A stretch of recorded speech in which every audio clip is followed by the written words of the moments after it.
You are watching Top Notch TV, Beyond the Lens. A very good evening to everyone and our dear viewers of Let's Talk Tourism. This is Top Notch Television, and guess what? We are coming live from UWEC Conservation Area, and this has been a place for rehabilitation, for conservation and education. So, but before we dive into to know much of that information, we will get to understand where this place originated from, what is their origins, and basically where is it going probably. And guess with us today we have our guest who is going to share with us more of the information, basically as far as history is concerned, legacy of this particular place, and where is it probably going. And to me is Mr. Dan. It's a pleasure having you on Let's Talk Tourism. Thank you very much. It's also a pleasure having you. Yes, please. Basically, you may tell the viewers about yourself.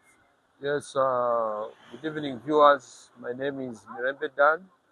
I'm a conservation biologist.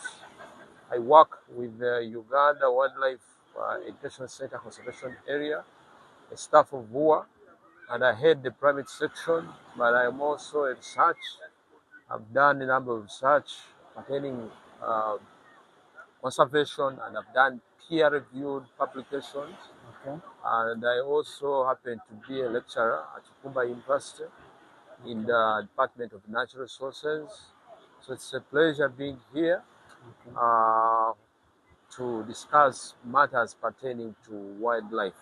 All right. Thank you.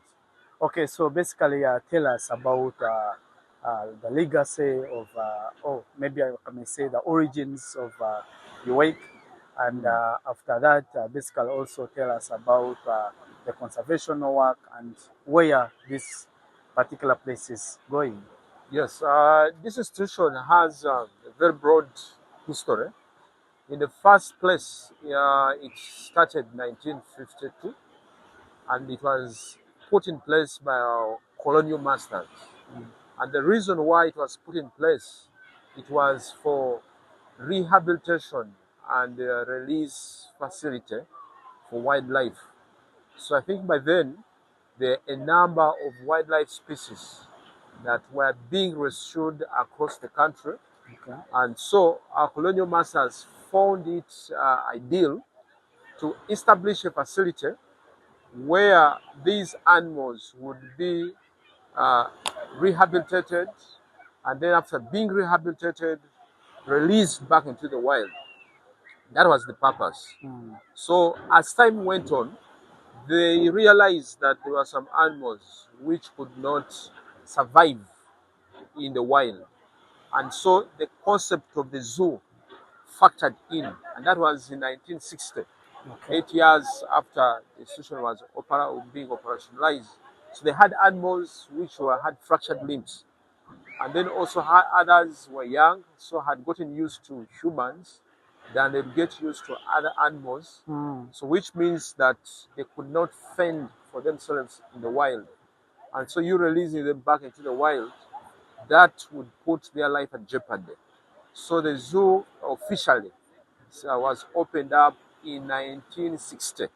But initially, the place was operational as a rescue and rehabilitation facility for wildlife. So animals were being rescued, rehabilitated, and taken back into the wild. Okay. So in 1960, when the zoo started, the zoo had a number of animals which were exotic in nature, like the bears, the tigers, and the other species of animals. And by then, animals were put in our children's playing area in form of cages in the zoo setup. So that's where the zoo was. So as time went on, the institution evolved from being a zoo to some sort of a wildlife or a sanctuary for wild animals. So that shift made the status quo of the institution to change completely. So there was a paradigm shift. So animals ceased to be put in cages to enclosures that were spacious, and these enclosures were semi-natural, which actually replicated the natural ecosystems in the wild. That was 1998.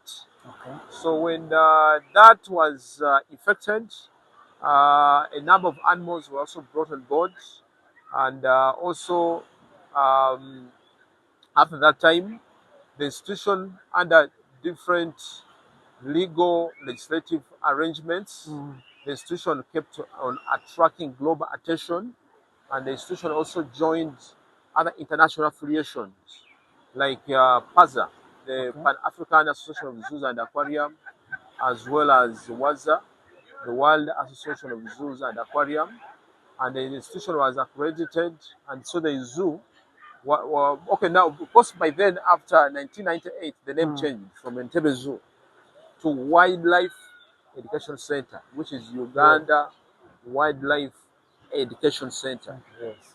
So the name changed, and so that name came with some responsibilities and roles, which are classified in the form of mandates. And some of the principal mandate was one, conservation education. Yes. So it was earmarked as the government agency to champion creation of awareness among the Ugandans. The number two was for captive breeding, breeding animals which were the verge of extinction, as well as those ones which were seriously vulnerable, and those ones which had gotten extinct in the wild, like the rhinos were brought.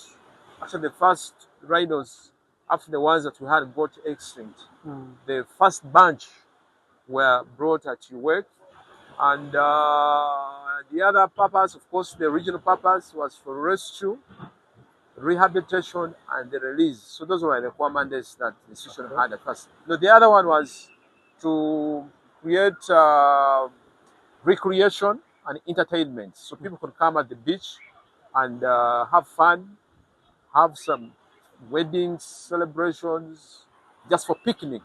So the institution hinged on those four roles. But I think in 2020, 2015, when the new act was put into place, the institution was added other roles. So which in total were 8, so in addition to the 4 that I've just mentioned. One of them was biobanking and research and so on and so forth.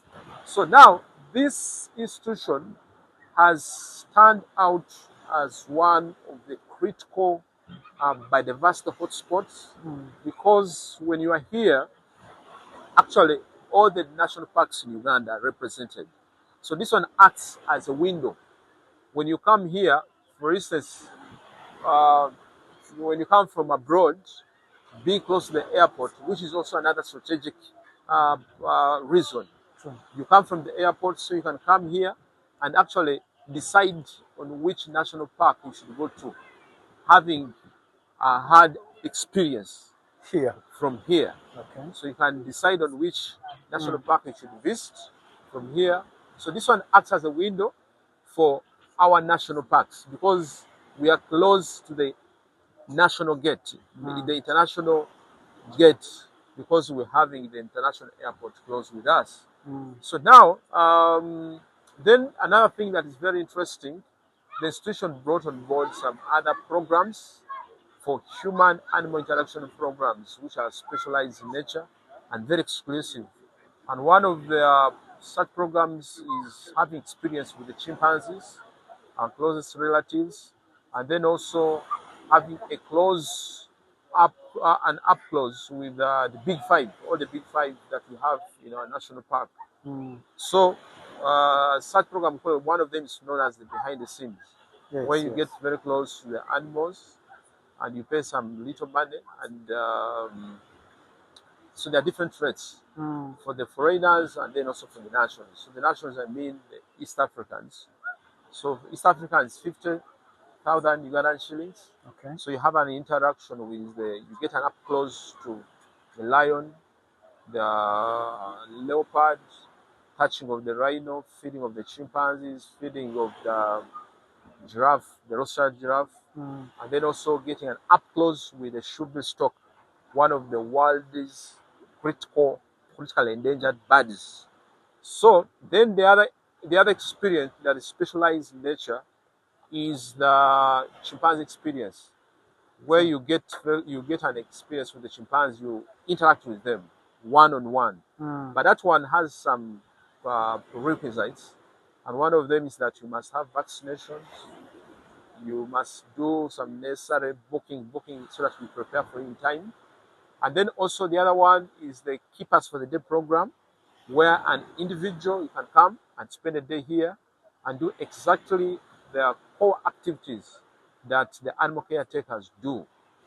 The other activity is volunteering. So we also give an opportunity for people to volunteer. You can come here and volunteer, both nationally and internationally. But those ones from international space, there's some little money that you have to pay around, depending on the days that you're going to spend around.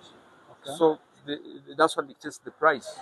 So, but the other one is the normal touring. So we receive a lot of people who come here to visit, especially those people who are locals. And this one has been a great shift in our domestic tourism. UWEC has been the champion in promoting domestic tourism. Okay, and then also, I don't think there is a place in Uganda or in East Africa that receives a great number of school-going children visiting our schools. There are some cases on daily whereby we can have 200 schools visiting in one day. Just a day.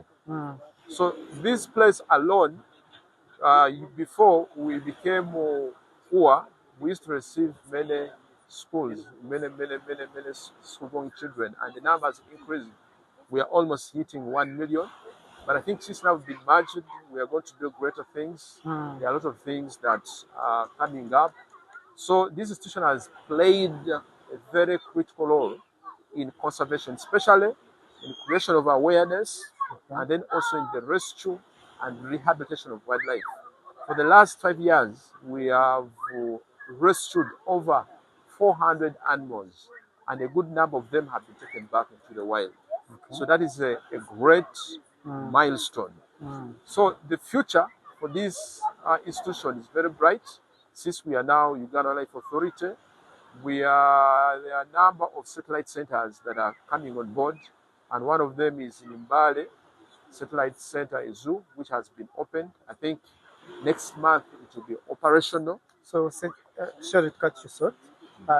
Satellite centers, you mean a branch of this zoo? Not a branch, extension. Extension. So we're just extensioning, creating extension services, conservation extension services. Okay. Because we've been having schools traveling all the way from different walks of life in northern Uganda. Some people, other schools, they can spend the whole day traveling. Like of recent, we've been registering a good number of schools coming from Kenya, Tanzania, coming to visit. So what we're trying to do is to bring services, conservation services, close to them, in form of conservation education and then also rescuing. So this one is going to catapult our mandates, okay? Because we are going to become regional based. So right now in the east we have in Mbale. Very soon we are going to have one in the west. One I think is in Barara and the Kenjojo and other places. So we have good partnership with our sister agencies like National Forestry Authority. They are giving us land and other well wishers. And other very many things are coming aboard. Okay. So the future for this institution is very bright, and I think very soon it's going to become one of the global leading conservation agencies in the world. Yes. But for now, in East Africa, it's the best. In East, West, and Central Africa. Okay. So it's the best ex situ conservation facility. Okay. Yes. So when was the merging between UWEC and Uganda Wildlife Authority? The merging was effected last year in October. Yes. That's when it was effected. Yeah. Why? The reason for the purpose for merging is one of them, I think is known, is to for efficiency and effectiveness, and then also the government is looking at streamlining the resources, okay, for efficiency and effectiveness of their operationalization of government agency. That was the purpose. Oh. So mostly, how do you see the conservation education work that you're doing being impactful to the community? There's great impact because from the community perspective, we normally receive, there are some community members who always voluntarily bring animals here. And there are others, for instance, in Mabamba, we have a project in Mabamba for shootbill conservation. Those communities, they vehemently normally protect and conserve the ecosystem because they do ecotourism. Sometimes normally arrest people who are found doing illicit activities within such ecosystems.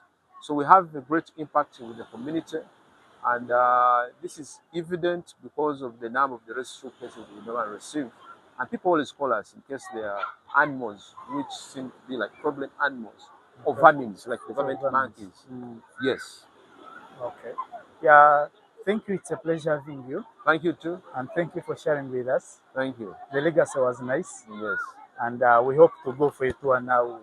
We see what we are supposed to be watching. Thank you. All right. From the heart of Uganda's breathtaking destinations to the boardrooms where tourism strategy is implemented, we bring you Let's Talk Tourism. This is a show made for tourism professionals, conservationists, environmentalists, destination manager companies, and those who are managing hotels, and every voice shaping Uganda's tourism. We will unpack issues, spotlight success stories, showcase top destinations, and provide a voice to the tourism private sector that it deserves. Wildlife management, MICE tourism, hospitality management, environmental conservation, and much more. Let's Talk Tourism, elevating Uganda's tourism conversation, only on Top Notch TV.